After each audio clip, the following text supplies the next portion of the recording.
Hey everybody, welcome to my channel. My name is Saul Colden. On this channel, I'm going to be sharing a whole bunch of stuff. I'll be sharing interviews with people as well as answering questions from my social media followers. And the answering questions is probably going to be the thing I do the most of because, the goal of this channel is really simple. I want to provide you with a ton of information, but I also want to get rich and famous through YouTube and probably buy like a supercar because that seems to be what everybody does once they're rich and famous on YouTube. So before I dive in, remember, and I'm doing everything that I've seen other people do on their YouTube channels. I'm going to remind you, please like this video, subscribe. I currently have 39 questions from people on my social media followers to answer. So there will be a lot of regular content. It'll probably be every day for a while, maybe every other day. But there'll just be like a whole bunch of stuff. And if you have a question that you want answered, either drop it in the comments, send me directly, find me on social media elsewhere, and I'd be happy to answer your questions. So today's question was posted on Facebook from my friend Cece. I'm not sure if people want their last name shared, so I'm going to err on the side of caution and on the side of privacy. But Cece asked, as one of the most interesting humans on the planet, how do you brainstorm your big ideas? So if you guys know, I run a non-traditional marketing agency called the Idea Integration Company. And basically what we do is we sell and execute on crazy ideas. And brainstorming, I love this question, Cece, so thank you. And Cece, I miss you. But I love this question because brainstorming or being creative is something that I think about and I do all day long. And for me, how do I come up with big ideas? There's really two kind of ways that I do it. And it's either a solo brainstorming or creativity, or with a group or collaborative brainstorming. And both have their great points. So I'm just gonna go through. When I'm creating stuff for solo, for me, it's all about opening my mind to be inspired by things. There's an old saying in the creative world: if you want something pretty good, just give me a few minutes. If you want something great, give me some space. And I really, really kind of live by that. And that's how I feel about brainstorming. If I'm coming up with solo stuff, I rarely sit at my desk and think. Ideas come to me all the time, but if I really want to focus on something, I need to focus on. I need to not focus on that thing, and it's sort of funny. You think, well, why don't you just get really locked in and think? For me to be my most creative, I need to just kind of like daydream. I need to be moving. Like I like to walk around with an idea. I like to move things around in my head, and I mean literally walk around. Or I go for a drive, and I do some of my best thinking sitting in my bathtub. And honestly, it is a shame that we are in a place in society where all meetings cannot be done in a bathtub anymore. But so be it. The reason I like to drive or walk or bathe is that my brain is letting things in, and I can wander. I'm the type that, I actually start before I start grabbing my Sharpies and cardstock. I like to work, with Sharpies and cardstock to solve the last part of the puzzle. I have 90% of it worked through in my brain already. So, when people see me work, they're like, "Oh man, you work so quick," because I can sit down and I think.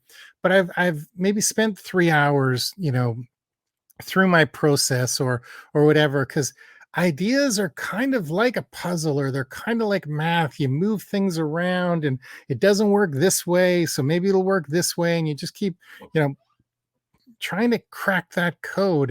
And that's sort of how I like to do it. And when I say I like to be inspired by things, I will watch some YouTube videos. I will watch a movie and things like that. And the movie part I'm going to get to in a second.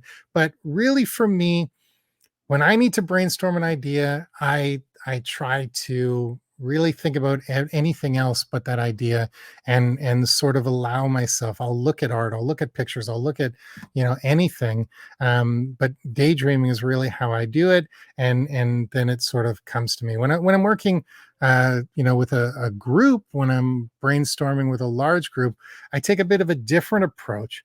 Once I get us all, first, I like to get us all in the same headspace. And I do that by watching a movie or a show that has the feeling or the aesthetic that we're going for. I find documentaries about creative people are a good starting point, but sometimes, I'll put on something like Bad Boys and maybe we watch 35 minutes of it just to get, into a a mindset, like this thing that we're working on needs to be manic. This thing needs to be fast. This thing needs to be, you know, sort of, crazy or subtle or nuanced. So, like I would pick that piece of content that has that same feeling. If it's nuanced, if it's quiet, if it's loud, if it's, explosions, or it's just talking, and try to get people sort of, again, not thinking about that thing, but, being immersed in something else. And I think that immersion or immersiveness, I don't know if either of those are words, those are the things that tend to work for me. And then, so that shared headspace is where I like to start. And if we don't have time for a movie or we don't have equipment, I'll bring comic books and we'll all read the same thing, or I'll bring a magazine article or something. But I really like to go into a separate piece of content and we discuss it first. And then we go into what we are going to actually be talking about, because I really, again, believe that it is so important about letting yourself being inspired before you try to force it. And and what I do then is I get the ball rolling. And once the ball is rolling, I stop talking. I listen, because the way my brain works is it's like Polaroid pictures, snap, snap, snap, snap, snap, snap, snap, snap. And I will get 100 of snapshots. And out of those 100 of snapshots, maybe there's 3 good ideas. Maybe there's, maybe there's 10 good ideas and 1 great idea. Or maybe there's 5 good ideas that I could take 3 of the good ideas and turn them and shape them into something else. But I let other people talk. And it's so important to let other people talk, because again, I'm letting in, I'm being inspired. I'm a firm believer that being creative is a gift. I'd like to think I have that gift, but I also think that everybody can have a moment of creative brilliance.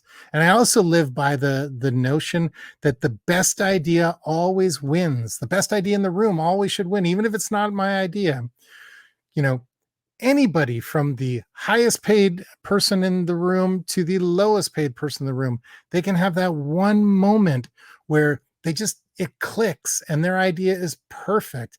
And I think when I'm working with a group, I'm really good at recognizing what that perfect idea is. We pick 2 or 3 and then we drill down and discuss, and then we go deeper in that thing.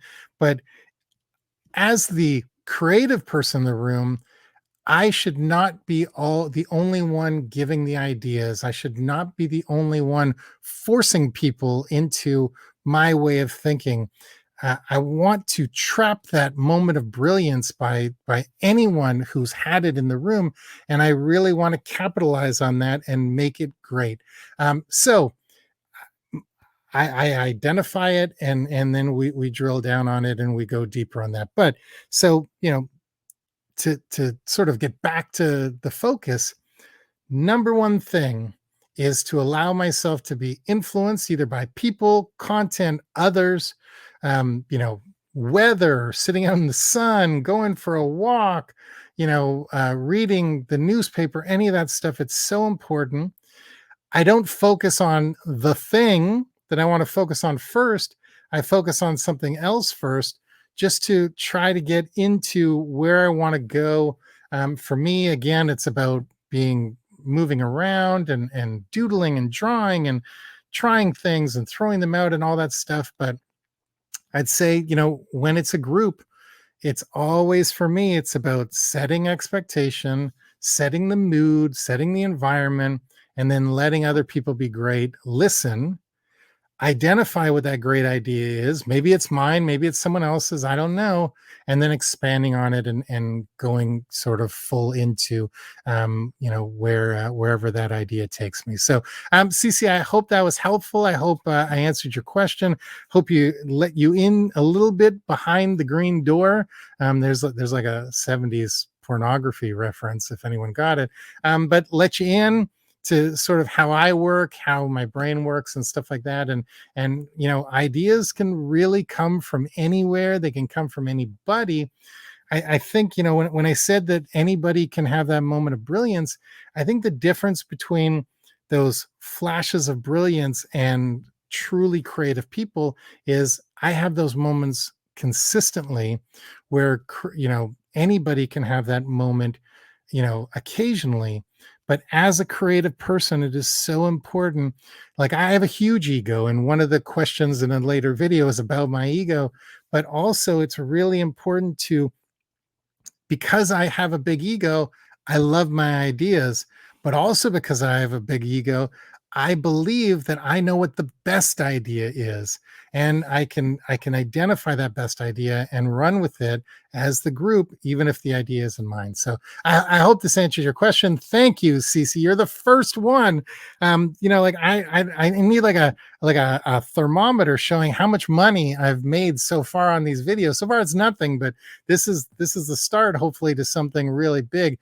So thank you for participating. Ask more questions, like, share, tell your friends, drop comments. I'm going to point things because that's what people do.